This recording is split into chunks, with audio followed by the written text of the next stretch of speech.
Hello students, तो आज हम पढ़ने वाले हैं बीएससी फर्स्ट सेमेस्टर केमिस्ट्री का एक most important topic RS system.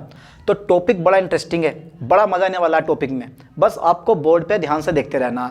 अगर आप इस टॉपिक को ट्रिक से समझोगे ना तो उसकी थ्योरी आप खुद भी ले सकते हो। जैसे मैं ये टॉपिक पढ़ाऊंगा आपको, तो ये टॉपिक मेरे समझा हुआ है, इसलिए मैं इस टॉपिक की थ्योरी देखो किस तरह से लिखवाता हूँ, है ना। तो टॉपिक बड़ा ईजी है, बस आपको पूरे का पूरा फोकस बोर्ड पर रखना है ना। तो शुरू करते हैं फिर अपना टॉपिक आरएस सिस्टम, है ना। तो क्या टॉपिक है मेरे पास? RS system. आरएस सिस्टम देखो, फुल नोट्स बनवाऊंगा आपके बोर्ड पे ही, फुल नोट्स बनवाऊंगा आपके, ठीक है। मैं लिखूंगा और आप उसको उतारते रहना, कॉपी करते रहना। तो सबसे पहले ये बताओ मुझे कि बेटा आरएस सिस्टम में ये आर का मतलब क्या होता है, पता तो चले कि आर है क्या चीज़। इसको बोलते हैं राइट। अभी समझ में आएगा ये, इसको क्या बोलते हैं हम? राइट। क्या बोलते हैं इसको हम? राइट, यानी कि क्लॉकवाइज। ध्यान देना जरा, क्या बोलते हैं इसको हम? क्लॉकवाइज। क्लॉकवाइज, ठीक है, क्लॉकवाइज, ठीक है। आर कहाँ से लिया गया? तो यार लैटिन वर्ड, कौन सा वर्ड? लैटिन वर्ड, ठीक है, रेक्टस।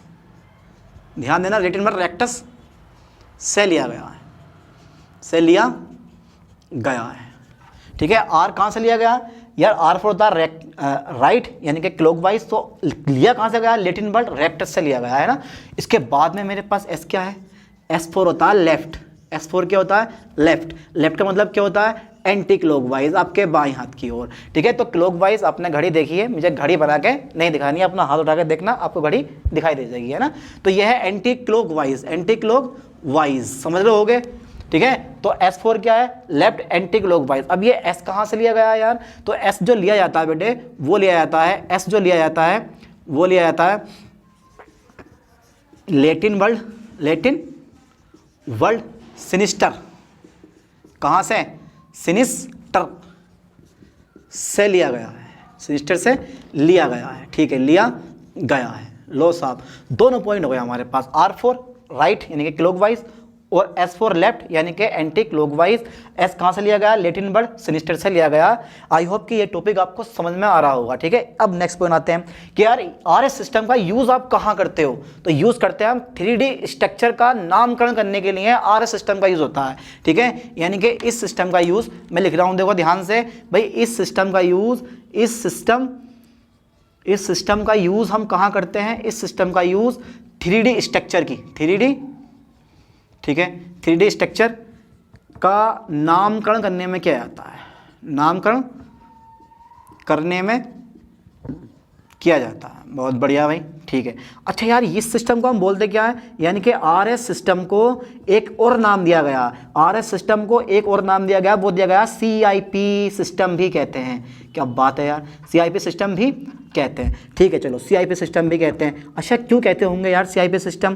क्यों कहते होंगे सीआईपी सिस्टम? क्योंकि भाई जहाँ से आरएस सिस्टम आया उनकी खोजबीन किसने करी है? किसी ने तो दिया होगा नामकरण, वो होता है कोहन, इनगोल्ड, प्रेलोग। साइंटिस्ट के नाम होते हैं ये, ठीक है। कोहन, इनगोल्ड, और ये है मेरे पास प्रेलोग, ठीक है। कोहन, इनगोल्ड, प्रेलोग, जिन्होंने इस टेक्निक को विकसित किया। ये टेक्निक किस चीज़ पर आधारित है?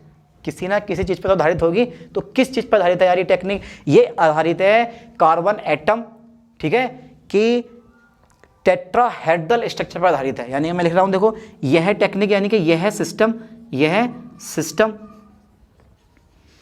कार्बन एटम की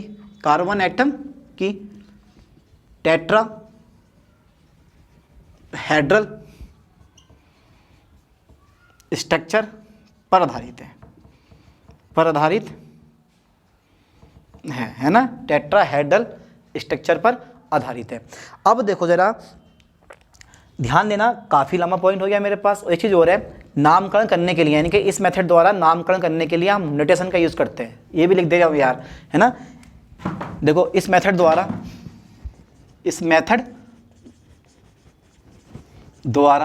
नामकरण करने के लिए, नामकरण करने के लिए, ठीक है, नोटेशन का यूज़ किया जाता। नोटेशन का मतलब होता है नंबरिंग की जाती है, नंबरिंग। अब नंबरिंग कैसे करेंगे यार, वही चीज़ें देख लेते हैं हम, है ना। तो देखो इस सिस्टम द्वारा नामकरण करने के लिए, ठीक है, दो स्टेप होते हैं, दो स्टेप मत ओनली। अब दो स्टेप कौन कौन से होते हैं वो चेक कर लेते हैं। तो लिखवा रहा हूँ, देखो मैं इस सिस्टम द्वारा नामकरण करने के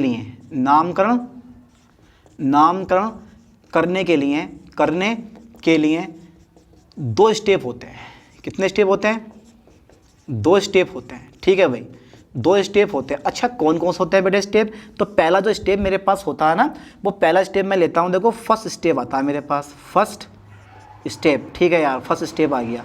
अब क्या होता है कि फर्स्ट स्टेप में देखो, मैं ज़्यादातर लिखवाऊंगा नहीं तुम्हें। सबसे पहले इसमें ना चार होते हैं आपके पास, चार ग्रुप या फिर चार एटम्स होते हैं, ठीक है, चार ग्रुप या फिर चार एटम्स होते हैं, उनकी पहचान करते हैं, उनका परमाणु क्रमांक नंबर देखते हैं। देखो मैं लिखवा रहा हूँ, कितने होते हैं बेटे?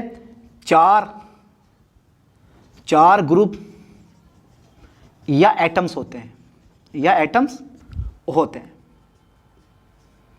ठीक है, चार एटम्स होते हैं, उनकी पहचान करते हैं, उनकी पहचान करते हैं।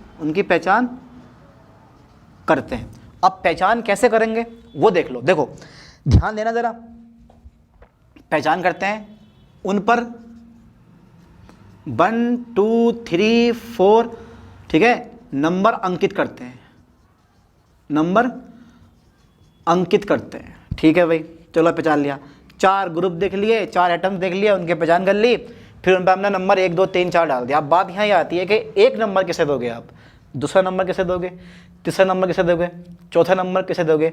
अबे जब पहचान का मतलब मैंने बता दिया कि पहचान करने का मतलब क्या है, पहचान करने का मतलब क्या है कि वो एलिमेंट कौन सा है, उसका परमाणु क्रमांक क्या है, ठीक है। तो पहला नंबर आप उस एटम को दोगे जिसका परमाणु क्रमांक हाईएस्ट होगा, परमाणु क्रमांक सबसे ज़्यादा होगा, ठीक है।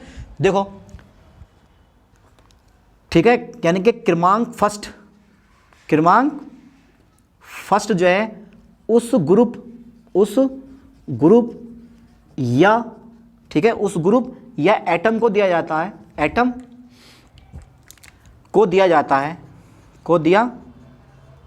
है, जिसकी पीरियोडिटी हाई होती है, या मैं दिया जाता है, या मैं लिखवा दे रहा हूँ उस पॉइंट को, जिसका एटॉमिक नंबर सबसे अधिक होता है, लो साहब जल्दी समझ में आएगा, सबसे अधिक होता है। किताबी भाषा छोड़ो, ऐसे लिखो, ठीक है। परमाणु क्रमांक 1 और परमाणु क्रमांक 4, बताओ जरा, परमाणु क्रमांक 4 यानी कि क्रमांक 4 उस ग्रुप या एटम को दिया जाता है जिसका एटॉमिक नंबर सबसे कम होता है, लुल होता है बिल्कुल, ठीक है। तो क्रमांक 4 उस एटम को, यानी कि उस ग्रुप या एटम को दिया जाता है, ठीक है, जिसका परमाणु क्रमांक सबसे कम होता है ना। अब देखो एक आता है सीक्वेंस रूल। क्या आता है? एक सीक्वेंस रूल। देखो सीक्वेंस रूल क्या होता है वो देख लो, सीक्वेंस रूल। चलो साहब, इस सीक्वेंस रूल के बारे में तुम्हें थोड़ा बताऊं कि यार ये सीक्वेंस रूल क्या होता है। देखो सबसे पहले इस सीक्वेंस रूल में आपको ना लिखना है ब्रोमीन। चलो साहब मैंने लिख दिया ब्रोमीन, लिख दिया मैंने। इससे मैंने आगे लिख दिया आयोडीन, ठीक है, आयोडीन, ब्रोमीन, क्लोरीन और फिर फ्लोरीन। मैंने 4 एटम्स ले लिए हैं। कौन कौन से लिए हैं? आयोडीन, ब्रोमीन, क्लोरीन और फ्लोरीन। अब ये बताओ परमाणु क्रमांक सबसे अधिक किसका है? तो आयोडीन का परमाणु क्रमांक सबसे अधिक होता है। और सबसे अधिक कितना होता है? इसका 53 होता है, ठीक है। इसका कितना होता है? 35 होता है। इसका 17, इसका 5। तो मैंने बोला है कि परमाणु क्रमांक फर्स्ट उस ग्रुप या एटम को दिया जाता है जिसका एटॉमिक नंबर सबसे अधिक होता है। तो ये आ गया मेरे पास पहले नंबर पे, ठीक है। दूसरा मेरे पास क्या है? दूसरा मेरे पास कौन सा होगा? वो ये वाला होगा सेकंड, क्योंकि इसका एटॉमिक नंबर कम हो गया, इसका और कम हो गया, थर्ड आ गया, और सबसे कम किसका हो गया? इसका हो गया। तो मैंने बोला है कि परमाणु क्रमांक 4 उस ग्रुप या एटम को दिया जाता है जिसका परमाणु क्रमांक सबसे कम होता है। तो सबसे कम वाला मेरे पास ये 4 आ गया, है ना। तो इस टाइप से ये सीक्वेंस रूल का आप यूज कर सकते हो, ठीक है। समझ में आया कुछ? तो परमाणु क्रमांक 1 किसे देना, जिसका एटॉमिक नंबर सबसे हाई होता है, चाहे आप कोई सा भी कंपाउंड लो, एनी कंपाउंड कोई भी। और 4th नंबर किसे देना आपको, जिसका एटॉमिक नंबर सबसे कम होता है। ये बताता है सीक्वेंस रूल। अब पढ़ते हैं सेकंड स्टेप के किधर से किधर को चलना है आपको, ठीक है। तो यहां तक का स्क्रीनशॉट लेना, उसके बाद देखते हैं। अब आ गया मेरे पास सेकंड स्टेप, और सेकंड स्टेप से आप नामकरण करना सीख जाओगे, और ये भी सीख जाओगे हमें चलना किधर से किधर को है, क्योंकि अभी तक तो ये पता नहीं है हमें रेक्टस में या फिर सिलिस्टर में हमें चलना किधर से किधर को है। लेकिन इस स्टेप में क्लियर हो जाएगा कि आपको चलना किधर से किधर को है। तो देखो फिर सेकंड स्टेप आ गया मेरे पास, पेपर में ऐसे लिख के आना है ये, ठीक है। यही आपके नोट्स हैं, कभी नोट्स ढूंढते रहोगे ना, नोट्स ना मिले, नोट्स नहीं मिले। तो सेकंड स्टेप मेरे पास क्या है वो देख लेते हैं ना। तो पहला नंबर देखो सेकंड स्टेप में, तो भैया पहला नंबर देख लेते हैं। तो सीक्वेंस रूल के अनुसार, सीक्वेंस रूल के अनुसार 1 2 और फिर 3 देखते हैं, 3 देखते हैं ना, 1 2 3 देखते हैं कि 1 किधर है, 2 किधर है, 3 किधर है।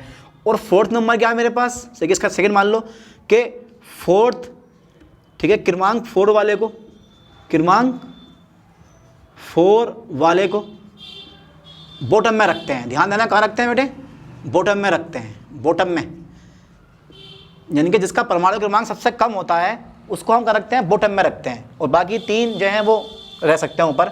बॉटम में हमारा कौन सा रहेगा, क्रमांक 4 वाला रहेगा, ठीक है। जब आप चलते हो, ध्यान देना से लाइन पे जरा, जब आप चलते हो, जब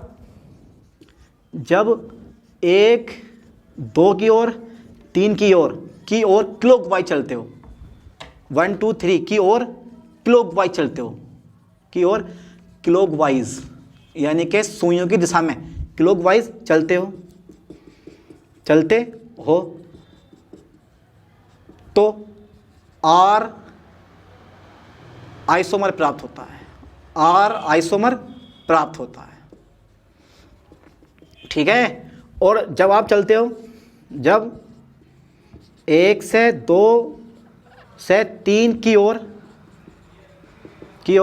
एंटी क्लॉकवाइज चलते हो, एंटी क्लॉकवाइज चलते हो, ठीक है।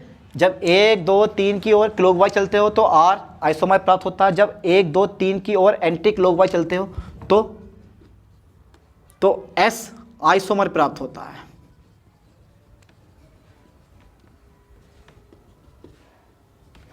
ठीक है।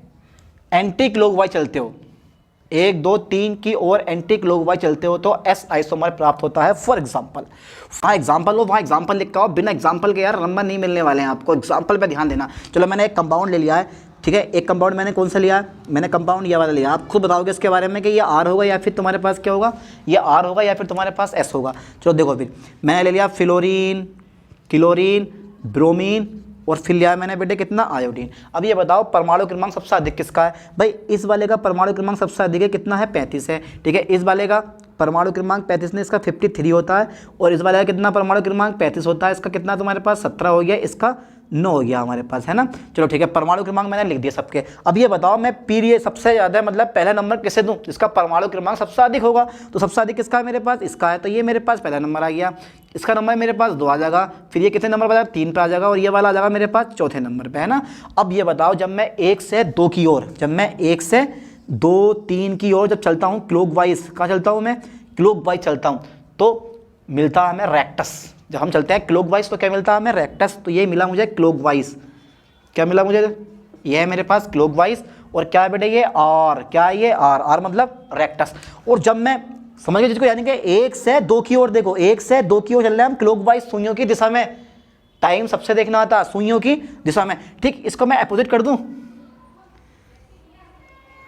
180 का दे दूं रोटेशन, Cl इधर और I इधर, तो Cl इधर और I इधर, है ना। और बाकी सब ऐसे ही Br। और ये मेरे पास क्या है बेटे, ये है मेरे पास फ्लोरीन, है ना। परमाणु क्रमांक पता ही है, इसकी भी पीरियोडिटी कितनी है तुम्हारे पास, 1 है। इसकी 2 हो जाएगी, इसकी 3 हो जाएगी, इसकी कितनी हो जाएगी बेटे 4 हो जाएगी। और परमाणु क्रमांक 4 वाले को कहाँ रखते हैं हम, बॉटम में रखते हैं, हमेशा याद कर लिया है ना।